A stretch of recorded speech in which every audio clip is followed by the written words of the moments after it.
Hello everyone, Samantha here. This video is a step-by-step video showing how to do the SOAP method for Bible study. It's for the group Let's Get Organized on Facebook. Danialy Iglesias is the administrator of the group. And today we're starting a live, event on the fruit of the spirit, self-control. And she asked me to do a demo of this for those that are not familiar with it. So once they see the video, if they want to go ahead and use the templates that we have in the group, they can. So let me just say this. I don't know where soap originated from. I know many people use it. You can find so many templates online. This is a template that I created, and I will leave it in the description section of this video. The link to it. Yeah, so also too, I know for myself, I really use it for verses. I don't use it for a big passage of scripture because of the amount of space. This method can be used for several verses at a time, but you know, I would do that probably on just some blank piece of paper in a journal, you know, because again, the space, the lines is limited here, right? So where it says scripture, if you got 10 or 12 verses, it's going to be hard to fit that in there unless you write very, very tiny, you know, to each his own. But I know basically I'll use it for maybe a verse or two. So, yes, SOAP stands for, it's the acronym for Scripture, Observation, Application, and Prayer. The person that came up with this, I don't know why they said SOAP, but when I think of it, I think of this scripture, John 15:3. Now you are clean through the word which I have spoken unto you. So, you know, it is a Bible study method, a verse study method. It's called SOAP, and Jesus says we clean through his word which I've spoken unto you. So that's the connection I made. So right here, script is again scripture, observation, application, and prayer. So scripture, what passage, verse in the Bible are you reading / studying? So this place is where you would write the verse. So I'm writing Matthew 26:41. So I'm sorry. So let me just say this: tools on hand is up to the individual. Of course, you know, you're going to have a scripture. So you can use your Bible. You know, some people use the phone. They have an app, a Bible app. You need the Bible. Either way, whether it's through technology or, you know, a physical Bible, the book itself, you know. So also too, in addition to having a scripture, I should say, a person may want to go to this place called Bible Hub. This is a place that I go to look at the verse and several translations because it helps deepen my understanding. Also, there's commentaries on that website, so you can actually click on the verses and get commentary. You can also click on the words and get the Hebrew and Greek definition, meaning, so you can go deeper. You can also get cross-reference scriptures to see the other scriptures that are connected to that verse to help deepen your understanding. So that's called Bible Hub. Also, there's a place called Bible Study Tools. You can go there if you want. And then whatever other resources that you choose. Sometimes I find that it's not necessary for me to go to these other tools because I may have reference scriptures in the Bible that I'm using. Like I said, it's not like you have to do this. These are optionals to do in addition with your scripture and, you know, to deepen your understanding. So that's that. So right here, I already know what scripture that I'm using. And so, hold on one second. Just hold on. Okay. So the scripture I'm using is Matthew 26:41. And that scripture reads, "Watch and pray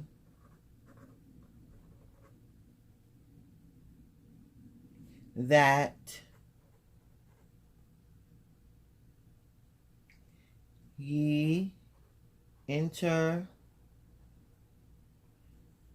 not into temptation."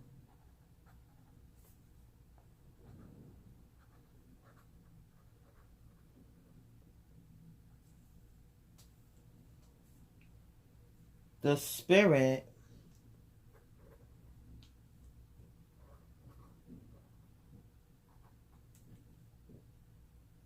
indeed is willing,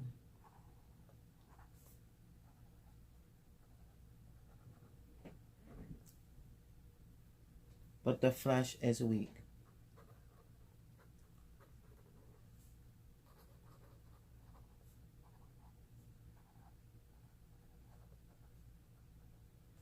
So that's the scripture. Now for the O observation, it says who, what, when, why is happening in the text. How? Oh, who, what, when, why is happening in the text. How is happening. Oh, I made a mistake. How it is happening if applicable. So I need to. All right, I need to go back and fix my grammatical error there. Sorry about that. So, who, what, why, and how is in the scripture. So, you don't have to write every detail if you don't want to. And you don't have to like articulate it like a list, or you articulate it in a paragraph. You can articulate it in a list and a paragraph if that's what you choose. So it's not one way. It has to be one way. You have options. So I usually condense it again because of the space. So this is the part where if you don't understand what's going on in the scripture, you may want to go to Bible Hub, Bible study tools, look at the references in your Bible, read the context, read the entire chapter, because, just pulling out the verse, you may get it incorrect. And I've done that at times and then learn, okay, you need to read the context scriptures, the before and the after. Oh, it says who, what, when, why is happening in the text. How is it happening if it's applicable? If applicable. So I'm going to put Jesus was telling his disciples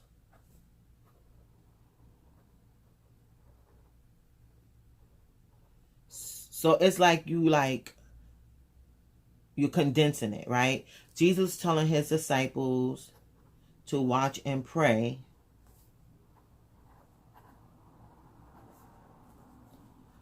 to be built up in the spirit.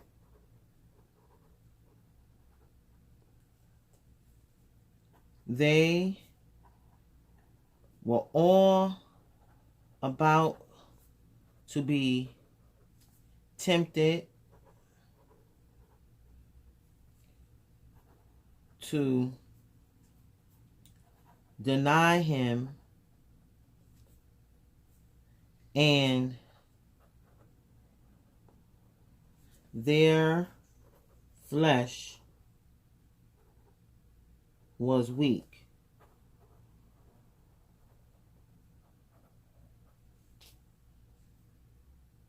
They would not be able to stand if they didn't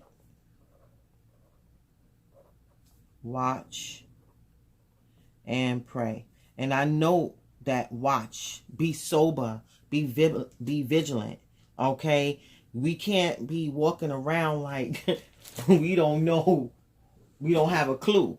Because when we do that, and this is going into application, how can you apply what you observed, learned in your life?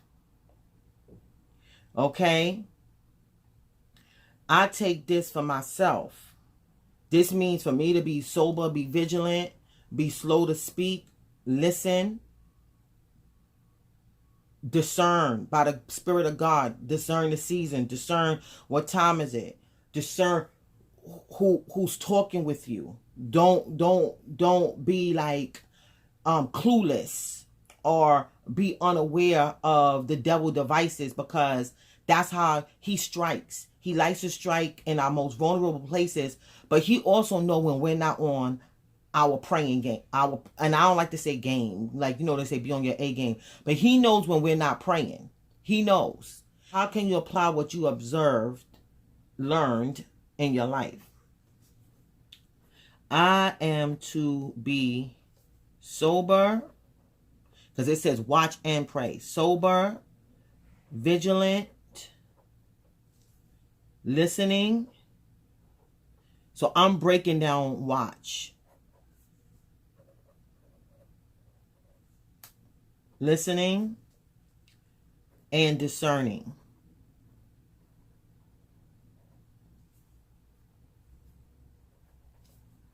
Along with being prayerful. There's another scripture that comes to mind when I think of this. It says, God will not have us ignorant of the devil devices. Okay? So he's going to be trying to set traps. But if he'll set them and weapons will be formed, but they shall not prosper. But one thing I do know is when I'm prayerful, sober, vigilant, listening, believe me, when the enemy comes with something, I'll be like, that's the devil right there. And I know, wait a minute, I'm about to pop off. If somebody's saying something to me that's out of the way, it's like, you know what? Let me be quiet. Let me not say nothing. Let me get out of this situation and go pray. The other day I had a situation and the conversation wasn't going well. And the Lord told me, you better watch your step, because you about to transgress. Because I don't want you going back and forth with anyone about anything. Humble yourself, back up out of the conversation, because this is not a conversation that I want you to be in. So by the grace of God, I was able to get out of the conversation and it was stopped. But had I been going back and forth, disobedient, that thing would have turned into something else. Then also to a situation, somebody out of nowhere just started engaging me. And I'm like, okay, I don't have no problem with that. By the grace of God, I love people. But I already knew it was a history. And so I said, God, why now? Why did they show up now? Why? Because I don't need no drama in my life. And I don't need to bring no drama to anyone's life. So I'm minding my business. I'm at peace. I'm doing what God's called me to do. Why now? And so this is because I was watching and praying. Before I used to be all no, I'm sorry, no. Okay. So along with being prayerful, I am to be sober, be sober, vigilant, listening, and discerning, along with being prayerful. Rely on God and follow his leading. Okay. So now here for prayer. It says, pray about the application of the lesson from the scripture to your life. So right here, it's like we know we can't do what God has called us to do in our own strength. So this is where we pray to apply the lesson to our life. So I'm going to write a prayer here. Father God, in the name of Jesus, thanks for your wisdom and keenness. Right? I ask that I will consistently watch and pray. I watch and pray so I won't enter into temptation.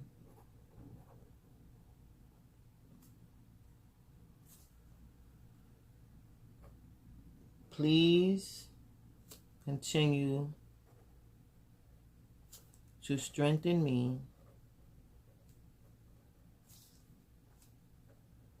to follow and obey you and avoid the enemy's snares. Thanks, Lord. I love you. In Jesus' name, I ask. Amen. All right. Back here, I want to go back up to application. Rely on God and follow His leading so that I won't fall into temptation. Okay. And then I'm going to write here something. This is just a little, God leads me not into temptation.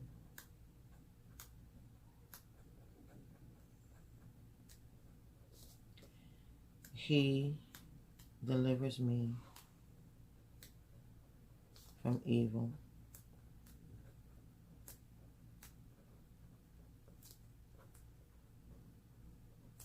Yeah.